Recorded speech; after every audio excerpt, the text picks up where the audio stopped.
अस्सलाम वालेकुम, मैं रुखसार सर, मैं गुलजार अहमद। आप देख रहे हैं जियो ऑथेंटिक रिएक्शन यूट्यूब चैनल। आपका हमारे इस चैनल पर दिल की ताकत से वेलकम। अगर आप देखना चाहते हैं इस रिएक्शन वीडियो तो हमारा चैनल जरूर सब्सक्राइब करें। हमारे फैसलाबाद में सर्दी तो कड़ाके की पड़ रही है, टेम्परेचर चल रहा है दो डिग्री सेंटीग्रेड चल रहा है। या बंदे हैं भाई गुलजार को मैंने कहा अभी चादर उतार दे, मैंने चादर में बैठा है क्योंकि आज सर्दी काफी बहुत ज्यादा सर्दी है। तो चलो जी असल चलते हैं वीडियो के। आलोक सर की वीडियो है, देखते हैं सबसे पहले वीडियो, फिर देते हैं अपना रिएक्शन। नमस्कार दोस्तों, डीडी रेड के एक और रिएक्शन वीडियो में आप सभी का स्वागत है। मैं हूं आलोक। तो आज जो वीडियो मैं आप लोगों के लिए लेकर आया हूं बड़ा मजेदार वीडियो है और ये वीडियो है सना अमजद का, जिस पर मैं रिएक्ट करने जा रहा हूं। तो इसका टाइटल है Pakistan for sale, is India responsible for bad condition. मतलब पाकिस्तान जो है वो सेल पर आ गया है, बिक रहा है, कई चीजें वो बेच रहे हैं और क्या इसके लिए इंडिया जिम्मेदार है। मतलब ये सवाल ही गड़बड़ है कि भाई आप बिक रहे हो, आपकी हालत खराब है, उसके लिए इंडिया कैसे जिम्मेदार हो सकता है। आपकी पॉलिसीज जिम्मेदार होंगी ना, आपके एक्शन जिम्मेदार होंगे ना। चलिए इस पर पाकिस्तान की जनता क्या कह रही है, आइए देखते हैं। आप तक खबर पहुंची होगी कि पाकिस्तान की जो हुकूमत है, शहबाज हुकूमत, वो पाकिस्तान के 3 बड़े एयरपोर्ट कराची, लाहौर, इस्लामाबाद को आउटसोर्स करने जा रही है। क्या कहेंगी, खबर कैसी है आपके लिए? खबर तो ये एक इसका कॉन्टेक्स्ट भी क्लियर नहीं है जहाँ तक मुझे सुनने को मिला है, और दूसरा ये कि आउटसोर्स कर रहे हैं या बेच रहे हैं ये भी कंफर्म नहीं कर पा रहे हैं। तो बेचना और चीज़ होती है, आउटसोर्स करना और चीज़ होती है। आउटसोर्स के अब या तो 2 मीनिंग हो सकते हैं, एक तो ये कि हमारे एयरपोर्ट्स इनको यूज़ करने देंगे, या दूसरा ये कि इसकी जो पार्टनरशिप है उसके ये शेयर्स सेल करेंगे। जैसे पब्लिक कंपनीज होती हैं बड़ी बड़ी, उनके शेयर्स जो है ना वो पब्लिक कर दिए जाते हैं, तो कोई भी कंपनी, छोटी कंपनीज उसको बाय कर सकते हैं, उसमें इन्वेस्ट कर सकते हैं। तो अगर तो ये वाला आउटसोर्स करें फिर ये एक बहुत अच्छी अपॉर्चुनिटी है मेरे ख्याल में, क्योंकि लोग इन्वेस्ट करेंगे, इन्वेस्टमेंट्स आएंगी, आपके लोकल लोग भी कर सकते हैं, बाहर की कंपनीज भी कर सकती हैं। आपको पता है कि इंडिया जो है वो काफ़ी इंटरेस्ट शो कर रहा है पाकिस्तान के इन 3 हवाई अड्डों को खरीदने के लिए, या जो भी इसमें शेयर पार्टनरशिप है उसके लिए। क्या कहेंगे, क्या पाकिस्तान ऐसा करने देगा उन्हें? उनका इंटरेस्ट जो है वो रियलिटी में तब्दील हो जाएगा? मेरा नहीं ख्याल ऐसा है, क्योंकि पाकिस्तान के साथ तो आपको पता है कि राइवल है इंडिया जो है, तो ऑलरेडी सिक्योरिटी के ऑलरेडी इतने मसाइल बने हुए हैं, राह के मसले हैं, और ये अभी कुछ दहशतगर्दी के भी वाक़यात अभी हाल ही में हुए हैं, आपको पता है। तो पाकिस्तान इंडिया को आई डोंट थिंक सो कि वो मौका देगा कि वो इसके शेयर्स भी खरीद सकें। और अगर शेयर्स खरीदे भी जा रहे हैं तो इनकी वो एक प्रॉपर स्ट्रक्चर होता है कि बेसिक जो ओनरशिप होती है वो वहीं पे रहती है, जो उसके ऊपर वाले शेयर्स होते हैं वो सेल किए जाते हैं। तो India, I don't think so India को पाकिस्तान आने देगा। आपको पता है कुछ दिन पहले हमारी जो US एम्बेसी है, पाकिस्तान की एम्बेसी जो अमेरिका के अंदर है, उसकी बिल्डिंग भी जो तारीखी इमारत है वो भी सेल के लिए लगा दी गई है, और इंडिया ने उसके लिए सबसे ज़्यादा जो है पैसे भी ऑफर किए, और अब वो पाकिस्तान के हवाई अड्डों को खरीदने में भी इंटरेस्टेड है। अगर इंडिया अगर बिल्डिंग बाय करना चाहता है तो उसको करने दें, वो तो एक खरीदार के तौर पे सामने आएगा ना, वो हमारी सिक्योरिटी के लिए कोई मसला नहीं है। अगर बिल्डिंग ये बेच रहे हैं तो कहीं और बिल्डिंग बना लेंगे, राइट? तो आई डोंट थिंक इसमें कोई मसला है। लेकिन हवाई अड्डों वाली बात समझ में नहीं आती है मेरे। क्यों समझ नहीं आ रही? पाकिस्तान मतलब अगर यहाँ पे आकर ऑपरेट करने देगा इंडिया के साथ, तो तजारत भी बंद है ना आपकी, राइट? अगर तो तजारत खुल जाए तो देखें, अगर तो हालात ठीक हो जाए तो पाकिस्तान इंडिया एक साथ तरक्की कर सकते हैं, आपको भी पता है ये चीज़। तो ये ना वो चाहते हैं, उनकी एजेंसी चाहती है, ना हमारे इधर में भी हमारे लोग भी नहीं चाहते। मैं सीधी सी बात कर रहा हूँ। तो अगर चाहते होते तो हमारे दोनों कंट्रीज बहुत ऊपर जा चुके होते। तो आपस में कोई नज़र नहीं आता कि ये यहाँ पे आकर ऑपरेट करेंगे या आउटसोर्स इनको करेंगे इंडिया को, पाकिस्तानी हवाई अड्डे। क्या वजह है पाकिस्तान जो है पार्ट्स में सेल होने लग गया है? पहले हमने अपनी US एम्बेसी फोर सेल लगा दिया, अब हम अपने 3 बड़े हवाई अड्डे, मतलब मेरी समझ से बालातर है, लाहौर, कराची, इस्लामाबाद, जो पाकिस्तान के मैं कहती हूँ सबसे बड़े अड्डे हैं, उनको जो है आउटसोर्सिंग करने का ये लोग ऐलान कर रहे हैं, प्लानिंग कर रहे हैं, और जल्द जो है इन्हें बेचने का भी शायद ऐलान कर देंगे। इतने बुरे हमारे मुल्क के हालात हो गए हैं कि अब हमने अपने मुल्क के असासे बेचना शुरू कर दिया, अपने मुल्क को बेचना शुरू कर दिया है। नहीं, बेचना और चीज़ है, यहाँ पे आउटसोर्सिंग की बात हो रही है मेरे ख्याल में, जहाँ तक मैंने भी सुनी है बात। तो आउटसोर्सिंग और चीज़ है, बेचना और चीज़ है। ये अवाम को अगर ये बताया जा रहा है कि बेचे जा रहे हैं, तो फिर इसका मतलब पैनिक क्रिएट किया जा रहा है अवाम में, जो कि सही नहीं है। जो कि यही बात इंडिया चाहता होगा, यही बात दुश्मन ममालिक चाहते होंगे। आई डोंट थिंक सो कि इसमें कोई पैनिक होने वाली बात है।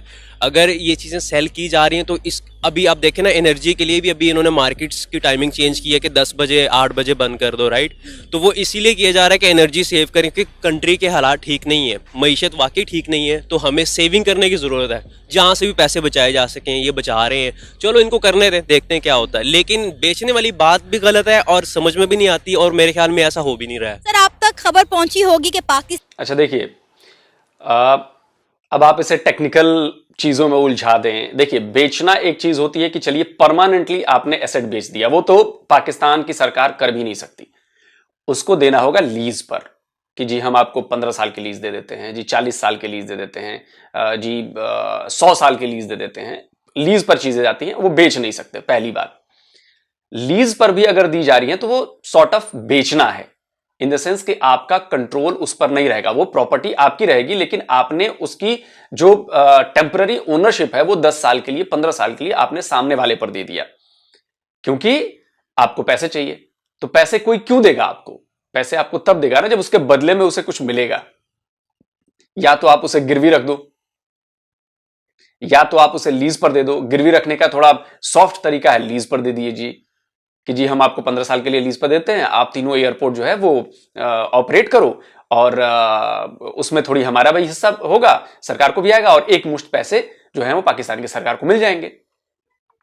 तो पाकिस्तान बेसिकली बेचने की सबसे बड़ी वजह है, जो अलग अलग चीजें बेची जा रही हैं या गिरवी रखी जा रही हैं, या उसे और बिजनेस की भाषा में कहें तो जी ये लीज पर दी जा रही हैं, आउटसोर्स किया जा रहा है। तो इसका मतलब यही है कि पाकिस्तान की हालत बहुत ज्यादा खराब हो चुकी है। अभी भी अगर पाकिस्तान की जनता को लग रहा है कि हालत खराब नहीं हुई है, तो भाई एक सवाल है, आज पाकिस्तान बिक रहा है, क्यों बिक रहा है? बिकने की एक ही वजह है, क्योंकि पाकिस्तान के पास पैसे नहीं है। और इसका एक और जवाब यह है कि पैसे क्यों नहीं है? पैसे इसलिए नहीं है क्योंकि पाकिस्तान की सरकारों के पास कभी विजन रहा ही नहीं कि देश कैसे चलाया जाता है। उन्हें बस अपनी जेब भरने की फिक्र रही। और मैं आपको बताऊं कि ऐसा नहीं है कि इंडिया को मुश्किलों का सामना नहीं करना पड़ा, इंडिया को भी बड़ी मुश्किलों का सामना करना पड़ा है भाई। अगर मैं साल 1991 मतलब 32 साल पहले की बात करूं, तो साल 1991 में हमारे सामने ऐसी हालत हो गई थी हमारी इकोनॉमी की कि हमें अपना कुछ सोना गिरवी रखना पड़ा, कुछ सोना बेचना पड़ा। आप समझिए इस बात को कि ये हालात पहुंच गए थे ऐसे। लेकिन उसके बावजूद भी हमने 32 साल में जो काम किया, उसकी बदौलत आज हम दुनिया की 5वीं सबसे बड़ी इकोनॉमी है। तो ये कमाल कैसे हुआ? इसका जवाब यह है कि ये दूरदर्शी सोच, विजन, पॉलिसीज इनका नतीजा है कि जब आपकी लीडरशिप इस बारे में सोचती है, करती है। तो भारत ने ये कमाल कैसे किया, इसकी जानकारी, या कहूं कि ये जो विजन था कि 32 साल में हमने ये मुकाम हासिल किया, इस विजन में क्या था, इसकी पूरी जानकारी मुझे तब मिली जब मैंने कुकू एफएम पर एक ऑडियो बुक है इकोनॉमिक रिफॉर्म्स 1991, उसको मैंने सुना।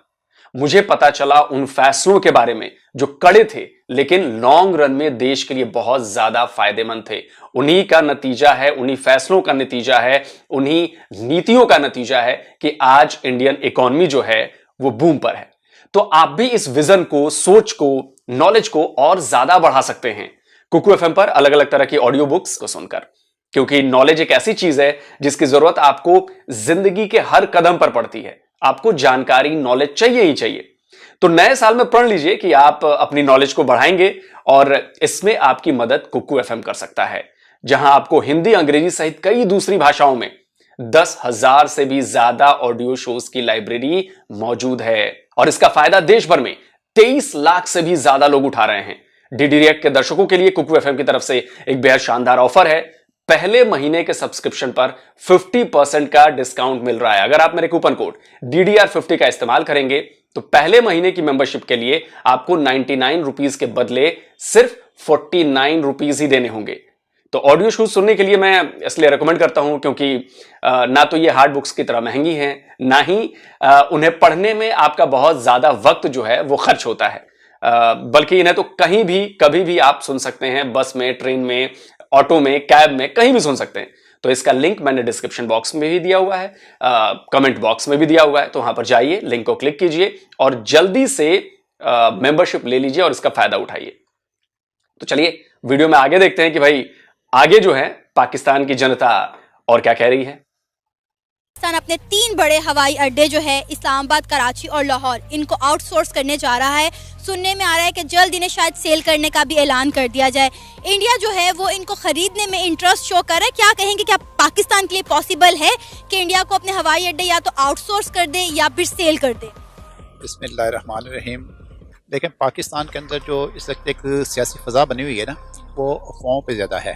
तो मेरा नहीं ख्याल कि पाकिस्तान जो है वो कोई अपनी प्रॉपर्टी जो है वो कोई इंडिया के हैंड ओवर करेगा। ये सारी चीज़ें इसलिए की जाती हैं ताकि इस मुल्क के अंदर ना एक इस किस्म की फ़ज़ा पैदा की जाए जिसमें थोड़ी सी सियासी हलचल पैदा हो। ये एक सियासी हवाले से तो ये बात हो सकती है, लेकिन ये मेरा नहीं ख्याल कि इसके अंदर यानी कि इसके अंदर कोई इतनी सच्चाई है। हाँ, जहाँ तक वो प्राइवेटाइजेशन का जो मसला है वो दैट इज़ अदर इशू।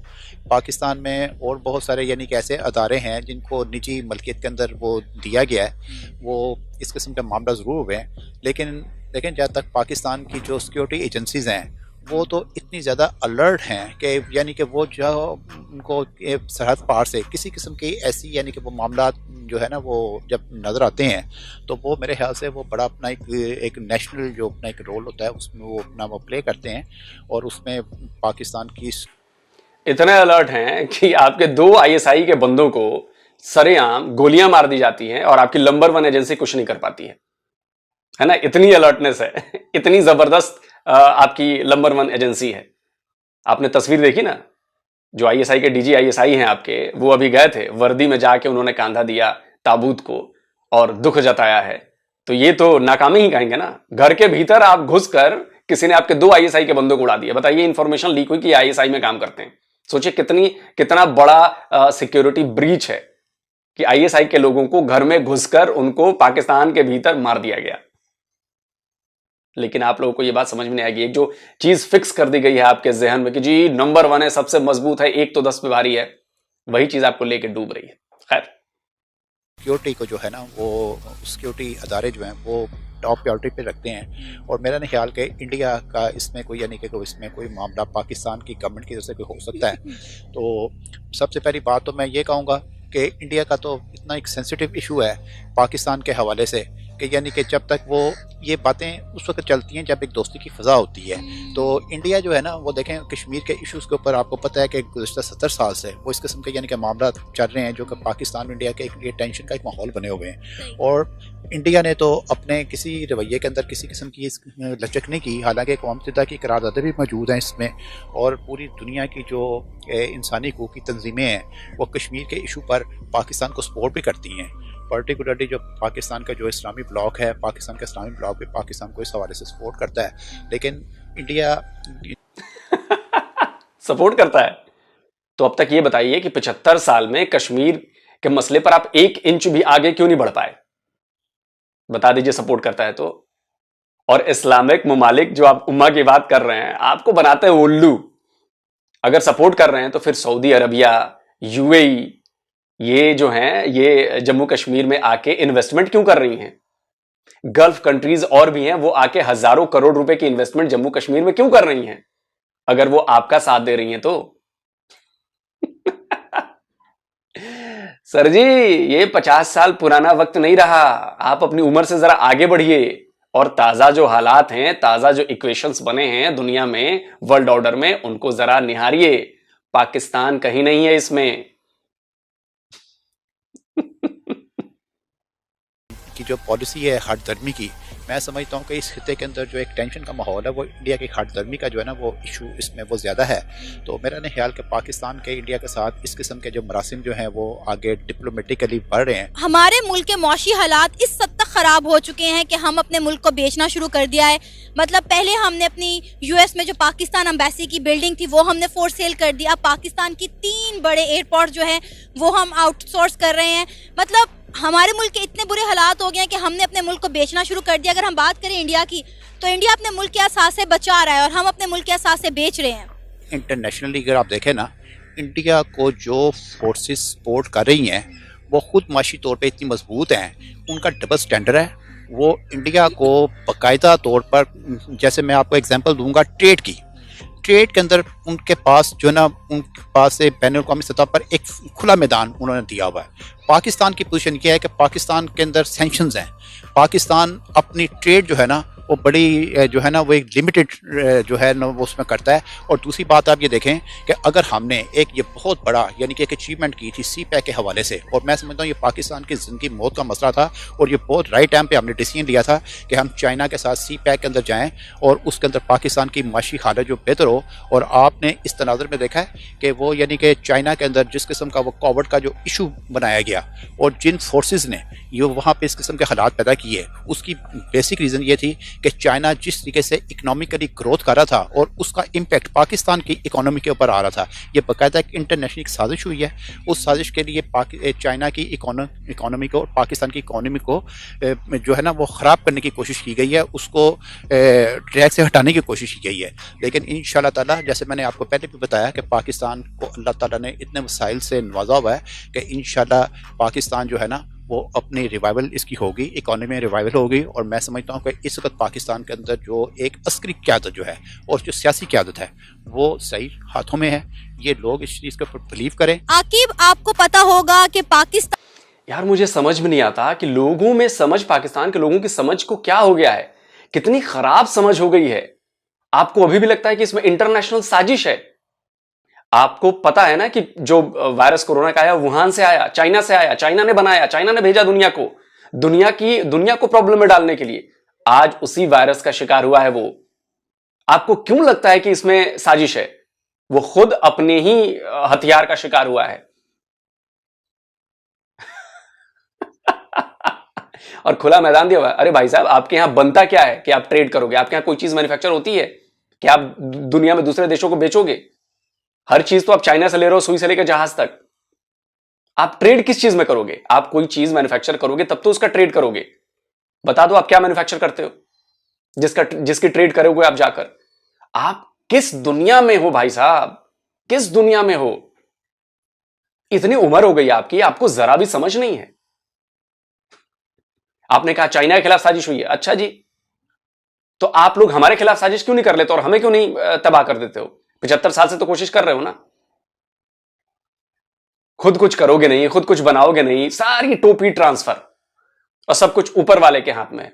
ऊपर वाला दे रहा है आपको 75 साल से बहुत बढ़िया तरीके से, फिर भी आपकी अकल नहीं खुल रही। पाकिस्तान सरकार ने अपने 3 बड़े एयरपोर्ट जो हैं इस्लामाबाद, लाहौर, कराची, वो आउटसोर्स करने का फैसला कर दिया है। क्या कहेंगे आप इस हवाले से? ये खबर आप तक पहुंची क्या? इससे बड़ा को डूब मरने का मकाम है पाकिस्तान के लिए। मेरे ख्याल में पाकिस्तानी अवाम को चुल्लू पर पानी लेकर डूब मर जाना चाहिए। और सॉरी, सबसे पहले मैं ये बताता चलूँ, ये वीडियो लेंथ थी, हमने 2 पार्ट्स में डिवाइड किया है। तो पहले पार्ट पर हम रिएक्शन दे रहे हैं, अगर पसंद आया तो हम फिर नेक्स्ट पर करेंगे। नहीं रुखसार भाई, अभी भी कुछ वो भाई साहब अभी डिफेंड किए जा रहे हैं कि पाकिस्तान भी, यार जिस तरह कल अपना भाई रियाज कर रहा था भाई, हमारी कल इधर बहस हुई, वीडियो बनाने से पहले हम वीडियो बनाने के लिए इधर आए, जब इकट्ठे हुए तो उस वक्त भाई गुलजार के बड़े भाई हैं, वो बातें बड़ी करते हैं। उनको हमने काफ़ी मरतबा कहा कि आप आए तो सही, हमारे साथ एक मरतबा बैठे तो सही। तो उनके साथ हमारी कम अज़ कम 1.5 घंटा, कमो बेश 1.5 घंटा हमारी बहस हुई। वो कहता था पाकिस्तान आर्मी जिंदाबाद, पाकिस्तान ISI जिंदाबाद, पाकिस्तान जिंदाबाद। फिर हमने उसे बाकायदा दलीलों के साथ भी कन्विंस करने की कोशिश की, लेकिन पता नहीं हमारे लोगों के दिमागों में ये किसने ठोंस दिया, या किसने ये बात डाल दिया है कि हम मर भी रहे हैं, सबसे गंदे भी हैं, सबसे नीचे भी हैं, सबसे बेगैरत भी हो गए, सबसे जलील भी हो गए, सबसे भिखारी बड़े भी हो गए, फिर भी हमारी ऐसी गंदी और कमीनी आवाम है, फिर भी कहती है कि पाकिस्तान जिंदाबाद हो, हमारी आर्मी तो इन बातों से पीछे है ना, इन्हीं वजह से हम पीछे। तो आर्मी को पता है, हुकूमत को पता है कि हवाम जो है वो जेल है, कोई समझ नहीं है उनको भाई। अब वो देखे ना, जितना भी हम पीसेंगे महंगाई की चक्की में, तो वो कभी भी नहीं बोलेंगे। तो इस हालात से भी हम अपनी, वो लोग साथ ठीक बात करते हैं कि ये अवाम की कसूर है कि जो हुकूमत उस पर रोल कर रही है और फौज का रोल करती है। को पाकिस्तानी अवाम बोलेगी नहीं, ऐसे पीसते रहेंगे। तो अब हुकूमत जो है उसके पास है कुछ ना, पाक फौज के पास है कुछ ना, पाकिस्तान डूब जाएगा, इसलिए भी हर चीज वो बेचे जा रहे हैं, वो लीज पर दिए जा रहे हैं वो। और अब गैरत जाग रही है कि इंडिया ना ले जाए, इंडिया को मैंने तो इंडिया के पास पैसे हैं तो वो ले दल्लो, जाएंगे। आपने इतनी नौबत क्यों है जी बेगैरतों के, आपको ये चीजें लीज पर देनी पड़ी, आपको बेगैरतों ये क्यों ऐसी सूरत पाकिस्तान में पैदा करनी, ये नहीं सवाल जिसकी पूछते, वजह से ये नहीं सवाल पूछते कि इस हालात का जिम्मेदार जिम्मेदार कौन है, किसको क्यों नहीं ये पकड़ क्यों रहा? हालात हुए हैं, ये होने क्यों चाहिए थे। ये डिफेंड किए जा रहे हैं कि पाकिस्तान को इंडिया को लीज पर नहीं देना चाहिए। वो फलां की इतने साजिश जहल आदमी है, है, फलां की साजिश साजिश है, वो कमीना इसमें तो साजिश करते भाई, हैं, इसमें भी वो इंडिया की साजिश बना रहे हैं। को कमीनी बेगैरत किस्म की यार अवाम हो गई, आपके जो कंडे बेगैरत हो गई। आपके जो लीडर हैं वो सारी उम्र चोरी करते रहे हैं, करप्शन करते रहे हैं, उसका नतीजा आपको नजर आ रहा है। तो इसमें भी इंडिया की साजिश है, भी इंडिया भी इधर से पैसे सारे जो है वो लूट के ले गया है। यार इस ऐसी जेल पाकिस्तान का कुछ नहीं हो सकता, कुछ भी नहीं हो सकता। जो भी इसको वो सही कहा है तालिबान ने, कि तालिबान से किसी ने पूछना कि आप पाकिस्तान पर क्या कब्जा करना चाहते हो ना, इतने गंदे मुल्क पर मैंने कब्जा क्यों करना। अच्छा। वो हाँ, उनका बकायदा बयान आया, उन्होंने कहा कि पाकिस्तान का अगर हम कब्जा कर लेंगे तो पाकिस्तान का जो कर्जा है वो हमें देना पड़ जाएगा, हम पाकिस्तान पर कब्जा नहीं करना चाहते, जैसे भूख इसको मरने दो। और आप समझ रहे हैं कि अभी भी आपकी अवाम में ऐसी बातें, ऐसी बेगैरती फैलाई जा रही है कि हम अभी भी सबसे, हमारी फौज अच्छी है, हमारे इदारे अच्छे हैं, हमारी अवाम अच्छी है, हमारे पॉलिटिशियंस अच्छे हैं। और यार इससे बड़ी जहलियत और बेगैरती और नामुमकिन क्या बात पर मैं इससे ज्यादा भी कुछ क्या बोलूंगा इंडिया खरीद फिर भी सकता मेरे है? मन को नुकसान ठंड नहीं? नहीं पड़ेगी। इंडिया खरीद सकता है पाकिस्तान के हिसाब से जो है एयरपोर्ट? इंडिया को क्या जरूरत पड़ेगी वो खरीदने? इतने बेकार एयरपोर्ट वो क्या खरीद के करेगा? उसको एक घंटा मिलना है इधर से। और सही कहा था उन्होंने, सही वो कहते हैं कि भाई हमने एक भिखारिस्तान इकट्ठा कर दिया, जो दुनिया के सबसे नालायक और कम तर और बेगारत लोग थे, हमने एक साइड पे कर दिए और आज हम तरक्की कर रहे हैं। बिल्कुल उन्होंने सही किया, ये पाकिस्तान बनना चाहिए था, क्योंकि पता नहीं चल रहा था बेगारत और कमीने लोग कहाँ पहले जो शामिल थे हिंद में, जिसमें भारत में हिंदुस्तान में शामिल थे। अगर ना ये निकलते थे, उन्होंने हिंदुस्तान का भी सहारा लेना था। आज हिंदुस्तान का 5वीं बड़ी रियासत है या इकॉनमी है, वो अपने बल पर अगर ये बेगारत इंसान उधर होते ना, ये नवाज शरीफ जैसे लोग और जरदारी जैसे दल्ले, तो इंडिया भी कभी तरक्की नहीं कर सकनी थी। अच्छा, इसको नवाज शरीफ को मैं अपनी ऑडियंस से पूछता हूँ, इंडियन ऑडियंस को, कि 5 साल के लिए हम नवाज शरीफ को आपका वजीर आजम बना देते हैं, उसके बाद इंडिया की क्या पोजीशन होगी? बना देते हैं। तो जो भाई इंडिया के पास तो बहुत पैसा है भाई, इंडिया के पास बहुत पैसा है, इसका तो बहुत यार पेट ये भर जो है। वो अंकल थे ना, हैं तो मुझसे बड़ी है, वो मेरे ख्याल को अपनी नॉलेज थोड़ा बेहतर करना चाहिए, उसको सीखना चाहिए। चले अपने बच्चों से आप सीख ले, बच्चों को पता हो, टच रहते हो सोशल मीडिया के साथ, उनको पता चले कि इंडिया कहाँ है और हम कहाँ हैं। भाई पुराने बाबे हैं, उनकी वही सोच है, वही सोच है। सोशल मीडिया का कोई उसे पता ही नहीं है कि क्या हो रहा है भाई पूरे हमारे, मुल्क में। अच्छा वो तो पुराने हो गए, आपके भाई कौन से पुराने हैं? भाई वो थोड़ी सी नॉलेज नहीं ना उसे कम है ना, इसलिए 1.5 घंटा हमारी बहस हुई है बकायदा दलाल के साथ, बकायदा प्रूफ के साथ उसको बताते रहे कि पाकिस्तान उसमें भी पाकिस्तानी जागा हुआ है, इसलिए वो बोल रहा है, वो दलीलें दे रहा है, पर उसको बात वो बोलने सिर्फ के लिए एक कुछ बात नहीं है। पकड़ी हुई उसने, और बोलने के लिए कुछ उसके नहीं पास वैसे। एक बात है, बस मुझे ये उनसे सबूत ले दो, जो बालाकोट में उन्होंने हमारे 300 बंदे मारे थे, उसके जनाजे हमने कहाँ पड़े, बस। और उसके पास कोई सबूत, कोई बात नहीं। एंड पर ये बात कह देता है मुझे सब जितना सबूत ले दो को, हालांकि पता भी है कि 15-20 दिन हमारा वो जो एरिया था वो सील किया गया था, उधर कोई आदमी जा ही नहीं सका। ISI हमारे एस्टेब्लिशमेंट में वो एरिया सील कर दिया। हमारी जो खुफिया एजेंसी है वो ऐसी बातें लीक नहीं करती, हमें तो कोई किसी चीज का भी नहीं पता ही नहीं है। जो हमारी मीडिया है वो भाई कितने अब हमारे जो जवान शहीद हो रहे हैं वो इससे ज्यादा शहीद हो रहे हैं जितना हमारे बताए जाते हैं। तो हर रोज भी नया से नया वाकया, और आज कल और भी शहीद किए गए, तो कोई वाकया पता ही नहीं चला ये तो यार मेरा बस इतना, मेरा दिमाग पहले हाथ पे हो गए, कितने एक मर भी रहे हैं, सबसे नीचे भी हैं, सबसे भूखमरी का भी शिकार है, सबसे और पता भी कितनी क्या, बड़ी बेइज्जती है। बात सुने, सवाल का जवाब क्या था? सवाल क्या सना ने पूछा था, क्या पाकिस्तान के जो असासे हैं वो गिरवी रखे जा रहे हैं, जो एयरपोर्ट है वो गिरवी रखे जा रहे हैं, ये तो किसने कहा, इसका जिम्मेदार कौन है? लीज पर दिए जा रहे हैं, ये सवाल है उन्होंने पूछा ना, वो हकीकत भी है। पाकिस्तान के मीडिया पर जो स्ट्रीमिंग मीडिया है, जियो न्यूज या समा न्यूज पर, उसमें भी ये बातें चल रही हैं, तो वो डिफेंड किए जा रहे हैं भाई ऐसी कौम को भाई अल्लाह हाफिज दिया है भाई। बस क्या कह सकते हैं, बस यही सबसे बड़ी हमारी नाकामी की वजह है कि हम ना बात मानने के लिए तैयार हैं और ना हकीकत का हमें पता है। हमें पता ही नहीं कि दुनिया कहाँ पहुँच गई और हम अभी भी हमारे एस्टैब्लिशमेंट, हमारे वो, हमारे ये, हमारी इसमें पढ़े हुए हैं और हमें चित्र पढ़ने दें। पर इस वजह से हमें पढ़ने भी चाहिए और पढ़ते रहेंगे। तो उम्मीद करते हैं आपको हमारी वीडियो अच्छी लगी होगी। वीडियो अच्छी लगी हो तो इसका सेकंड पार्ट लाएंगे। मिलते हैं नई वीडियो में नया टॉपिक साथ, तब तक दीजिए इजाजत। अल्लाह हाफिज़।